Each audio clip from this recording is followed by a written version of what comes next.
Šta do sada znamo o teroristi ubijenom ispred izraelske ambasade? Supruzi pre napada poslao zlokobne video poruke, otac otkrio kada je došlo do promjene u njegovom ponašanju.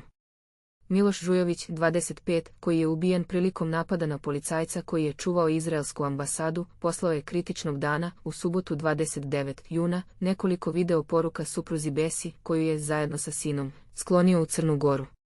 Te poruke su nagoveštavale šta će se dogoditi i razjasnile njegove motive, izjavio je ministar unutrašnjih poslova Ivica Dačić. Otkriva šta sve dosad znamo o Žujoviću, konvertitu iz Mladenovca. Crnogorska policija je locirala i saslušala Besu Žujović, rođenu Hadžović, koja je ispričala šta se dešavalo 29. juna. Ona je izjavila da je dobila nekoliko video poruka, koje su je uznemirile i da je telefonom pozvala supruga. U jednom snimku iz gradskog autobusa Miloš, koji je pri prelasku u islam uzeo ime Salahudin, pevao je na ruskom, a narodno je rekao da ga autobus vozi u dženet. Denet je naziv za raj u islamu, a u raju završavaju i šehidi mučenici, koji poginu u borbi protiv neprijatelja islama. U drugim porukama napadač je pominjao Izraelce koji ubijaju muslimane, objasnio je Dačić. U subotu je Miloš Žujović završio svoj životni put, pošto je pokušao da ubije žandarma Miloša Jevremovića, koji je obezbeđivao izraelsku ambasadu. Terorista je prvo prišao policajcu i postavio mu nekoliko pitanja u muzeju na Dedinju, verovatno da bi ga opustio. Potom se vratio i ispalio u njega strelu iz samostrela.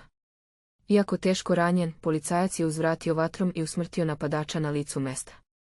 Ubrzo je počela istraga i počeli su da stižu prvi rezultati. Napadač je identifikovan kao Miloš Žujović, koji je primio formu islama koju i mnogi muslimani smatraju sektom, ekstremni vehabizam, i promenio je ime u Salahudin. Rodom je iz mesta u okolini Mladenovca, a pre napada suprugu Besu, koja je trudna, i njihovo dete, poslao je u Crnu Goru, u Plav, gde ju je crnogorska policija locirala i saslušala. U napadu je vehabija koristio samostrel, oružje koje je dozvoljeno posjedovati, ali nije dozvoljeno nositi.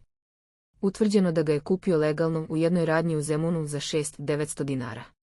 Sreća u nesreći je da se terorista dokopao samostrela, jer da je u pitanju bilo neko drugo oružje i neka druga meta, posljedice su mogle biti mnogo gore. Pre napada na policajca ispred izraelske ambasade, Žujović je prošao pored sinagoge, ali je odustao od terorističke akcije jer je bila prisutna policija. Policija je brzo locirala i uhapsila još jednog konvertita, Srbina Igora Despotovića, koji je također primio islam i postao vehabija. Suprug je naterali da skroz pokriju lice.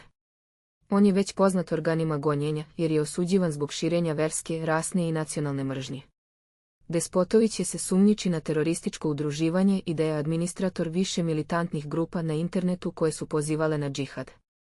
Zna se da su dvojica konvertita, Žujović i Despotović, bili u dobrim odnosima i da su im supruge bile prijateljice.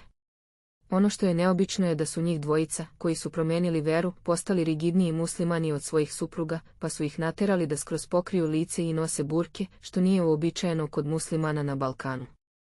Otac stradalog napadača, Zoran Žujović, izjavio je za medije da je Miloš, pre nego što se okrenuo verskom ekstremizmu, proučavao Bibliju i Kuran i da se zapravo našao upravo u svetoj knjizi islama. Ipak, po svemu sudeći, Miloš je znanje o islamu hteo da produbi na internetu i došao u dodir sa ekstremnim islamistima i vehabistima, koji su ga indoktrinirali. Ništa mi nismo krivi, kriva je ova sekta koja je zabrljavila, a on sluša njih. Mi smo se borili koliko smo mogli, ali spasa nije bilo, rekao je on.